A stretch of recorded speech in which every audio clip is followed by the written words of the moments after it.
Hello ladies and gentlemen, CaptainShack here. Currently in Hollywood, California at EA Play. I just finished up getting my hands on Battlefront 2, so let's talk about my first impressions, the improvements they've made, and maybe some of the areas that are currently lacking. First off, it feels really good to be back in the boots of the Grand Army of the Republic's clone troopers. Stop the advancing MTT before it reaches the Royal Palace. Got an arsenal of ion disruptors that should do the job. If we fail, then it gets ugly. And of course, clanking around as part of the Separatist Alliance droids. Keep in mind, everything you're gonna see here is an early build of the game. I'm sure you've all seen by now where we were at, the battle for Theed. Clone forces have been pushed back to the city's capital. Droid MTTs, or multi-troop transports, are making their way closer and closer to the main palace, and the only way to slow them down is to hit them with shoulder-mounted ion launchers that can be found around the map at weapon caches. Starting a match, you're greeted with a beautiful cinematic opening, with lats dropping clone reinforcements, if you're playing in the Republic, of course. You're even greeted with some audio from a clone commander informing you that the current clone garrison has barely managed to hold out. Now, if you're on the side of the Separatists, the opening shot is that of captured clones being drug around and MTTs opening up with racks and racks of droids being dropped. They even have the voice of a super tactical droid informing you that you're the second wave to attempt to capture the palace, evidence of which is seen scattered across the battlefield in the form of burned out tanks and debris. This attention to detail and storytelling for the introduction makes Battlefront 2 one of the best opening experiences I've had in a Star Wars game in a long time. I mean, it really sells it. The details don't stop with just the opening, though. Everything from Maul's voice actor delivering lines as if he's taken straight out of the Clone Wars or Rebels, Boba Fett's quips as he finds new targets, the way the heavy trooper's animation plays out when he overloads his heavy cannon and lays down suppressing fire, had me more than one occasion yelling, "For the Republic!" while getting awkward glances from those around me. It's a stupid amount of fun.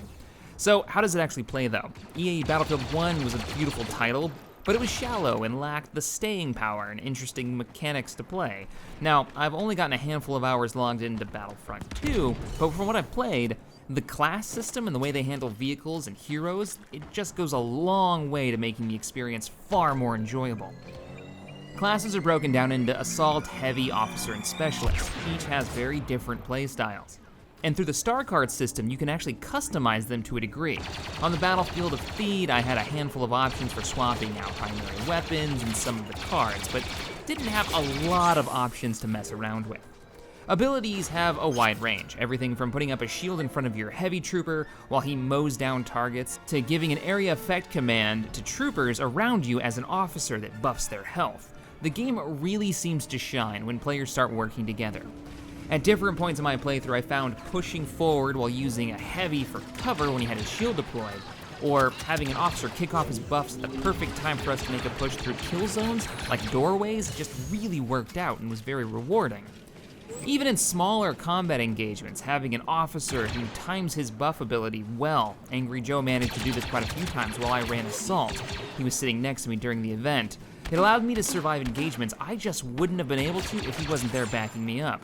As you fight and make a positive effort to your team, you get rewarded with points. These points can be used to bring in special units like the Jump Trooper, the jetpack-wielding Clone Trooper, or the Walker Scout Vehicle, or even the Droid Battle Tank.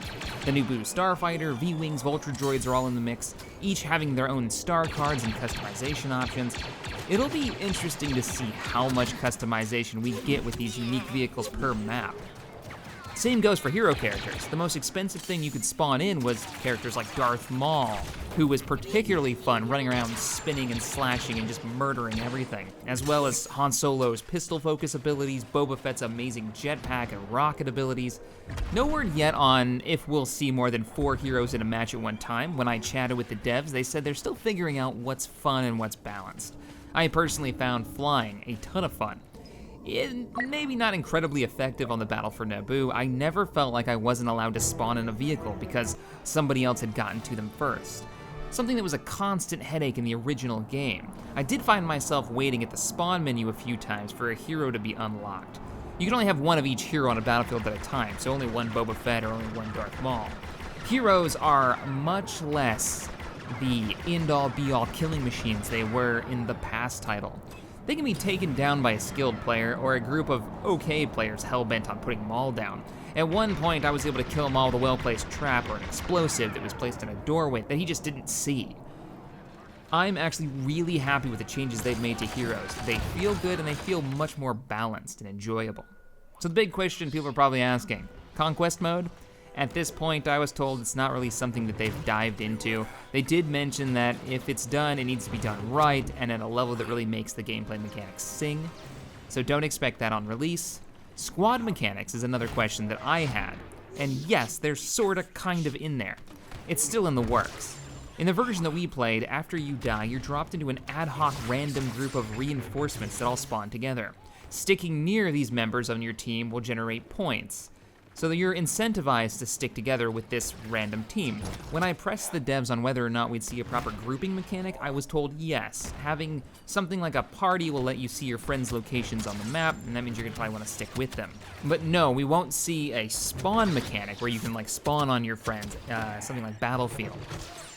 My final thoughts, I walked away from the event being incredibly excited by what this offers and how much they've listened to us. If this is going to be the process that they make Battlefront games from now on, the next iteration is always a deeper, more interesting game than the prior one, I could totally get behind this.